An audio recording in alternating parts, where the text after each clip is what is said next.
अस्सलाम वालेकुम अज़ीज़ नाज़रीन, क्या आप जानते हैं कि दुनिया में एक ऐसा मुल्क भी है जहां यूरोप जैसी शान शौकत, अमेरिका जैसी जदीदियत, लेकिन जिंदगी उन दोनों से कहीं सस्ती हो। जहां आपको बर्फानी पहाड़ों के दरमियान रंग बिरंगी मसाजिद मिलेंगी, जहां दुनिया का सबसे सर्द शहर भी आबाद है और जहां पाकिस्तान की एक बड़ी तादाद तालीम और कारोबार के लिए मौजूद है। अगर नहीं जानते तो चलिए आज हम आपको ले चलते हैं रूस की एक ऐसी सैर पर जो आपको हैरत के एक से एक दरीचे को खोल देगी। रूस एक मुल्क नहीं बल्कि एक पूरी दुनिया है। ये दुनिया का सबसे बड़ा मुल्क है जिसका कुल रकबा 1,70,00,000 मुरबा किलोमीटर है, जो प्लूटो सियारे से भी बड़ा है और ये दुनिया के कुल रकबे का 11% बनता है। इसकी सरहदें 16 ममालिक से मिलती हैं और ये 11 टाइम जोन पर फैला हुआ है। इस मुल्क की आबादी तकरीबन 14,45,00,000 नफूस पर मुश्तमिल है। आबादी के लिहाज से ये मुल्क 9वें नंबर पर है। शहरी आबादी तकरीबन 75% और दही आबादी 25% है। मर्द और जन की तादाद में वाज़ेह फर्क है। 100 खवातीन के मुकाबले में तकरीबन 80 मर्द हैं। तालीम की शरह 99.7% है, जो एक हैरत अंगेज आदाद शुमार है। रूस की करेंसी रूबल है और एक पाकिस्तानी रुपया तकरीबन 0.35 रूबल के बराबर है। यहाँ का कॉलिंग कोड +7 और इंटरनेट डोमेन RU है। हजारों किलोमीटर तवील सड़कें, 1200 से ज्यादा हवाई अड्डे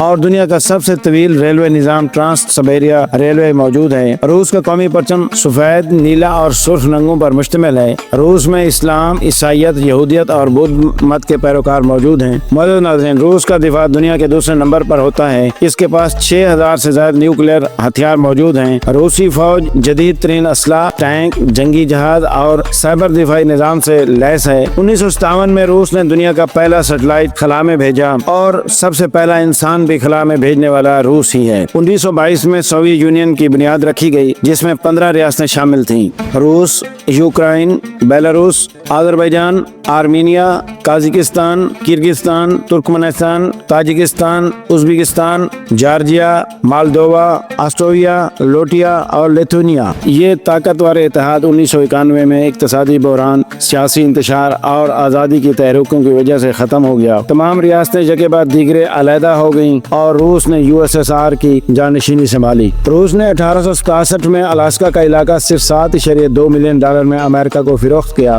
रूस का मौसम अपनी शिद्दत और सख्ती के लिए मशहूर है। यहाँ सर्दियों में दर्जा हरारत -50 डिग्री सेल्सियस तक गिर जाता है। सबसे ठंडा शहर भी इसी मुल्क में आबाद है, जिसकी आबादी तकरीबन 500 अफराद पर मुश्तमिल है और यहाँ दर्जा हरारत 67.7 डिग्री तक गिर चुका है, जो दुनिया का सर्द तरीन रिहायशी मकाम है। इस मुल्क का कुछ हिस्सा मशरकी एशिया और कुछ हिस्सा मगरबी यूरोप में वाक़ है। रूस का सरकारी नाम रशियन फेडरेशन है। रूस की तारीख हजारों साल पुरानी है। ये रियासत 9वीं सदी में कायम हुई। 13वीं सदी में मंगोलों ने हमला किया और कई सालों तक उनकी हुकूमत रही। 16वीं सदी में रूस के बादशाह ने जार का लक़ब अपनाया और सल्तनत को वुसअत दी। 1917 में इनकलाब के बाद जार की हुकूमत को खत्म कर दिया गया और सोवियत यूनियन की बुनियाद रखी गई। आज ये एक आज़ाद और ताकतवर मुल्क है जो अपनी मुनफरिद सकाफत और तहजीब के लिए जाना जाता है। एक ऐसा मुल्क जिसकी खूबसूरती देखने के बाद आप उसके दीवाने हो जाएंगे। मॉस्को रूस का दारुल हुकूमत है और ये यूरोप का सबसे बड़ा शहर भी है। यहाँ दुनिया के सबसे ज्यादा अरबपति लोग रहते हैं। यहाँ के रेड स्क्वायर और सेनेट हॉल कैथेड्रल देखने वालों को मबहूत कर देती है। मॉस्को की रातें भी कम दिलचस्प नहीं हैं। यहाँ की नाइट क्लब्स और लग्जरी रेस्टोरेंट दुनिया में बहुत मशहूर हैं। क्या आप जानते हैं कि मॉस्को में 73 अरबपति अफराद रहते हैं। ये शहर अमीरों की जन्नत है। मौजूद नाज़रीन, अगर मॉस्को रूस का दिल है तो सेंट पीटर्सबर्ग इसका दिमाग है। ये शहर अपने खूबसूरत इमारतों, म्यूजियम्स और चर्च के लिए मशहूर है। यहाँ की सबसे हैरत अंगेज बात मौसम गर्मा में सूरज डूबता ही नहीं। जी हाँ, रात 12 बजे भी धूप होती है। रूस का तीसरा दारुल हुकूमत काजान, जिसे रूस का मुस्लिम दारुल हुकूमत भी कहा जाता है। यहाँ की कोल शरीफ मस्जिद यूरोप की सबसे बड़ी मस्जिदों में से एक है। काजान में रूसी और तातारी सकाफत का हसीन इम्तिजाज देखने को मिलता है। क्या आप तसव्वुर कर सकते हैं कि -71 डिग्री सेल्सियस में जिंदगी जारी रह सकती है? हाँ, ये मुमकिन है। यहाँ के लोग बर्फ के घरों में रहते हैं और बच्चे इस शदीद सर्दी में भी स्कूल जाते हैं। रूस में तकरीबन 3 लाख पाकिस्तानी और 5 लाख हिंदुस्तानी आबाद हैं, जो ज्यादातर तालीम और कारोबार के लिए आए हैं। रूस का वीजा हासिल करना निस्बतन आसान है, खास तौर पर अगर आपके पास इनविटेशन लेटर हो। मौजूद नाज़रीन, रूस वो मुल्क है जहाँ खूबसूरती, तारीख और जदीदियत एक का एक अनोखा इम्तिजाज मिलता है। अगर आपको यूरोप की सैर करनी है मगर बजट कम है तो रूस आपके लिए बेहतरीन इंतखाब हो सकता है। क्या आप रूस जाना पसंद करेंगे? कमेंट्स में जरूर बताएं। वीडियो को लाइक करें, चैनल को सब्सक्राइब करें और अपने दोस्तों के साथ शेयर करें। अगली वीडियो में हम आपको ले چلیں گے کسی اور حیرت انگیز ملک کی سیر پر، تب تک کے لیے اللہ حافظ۔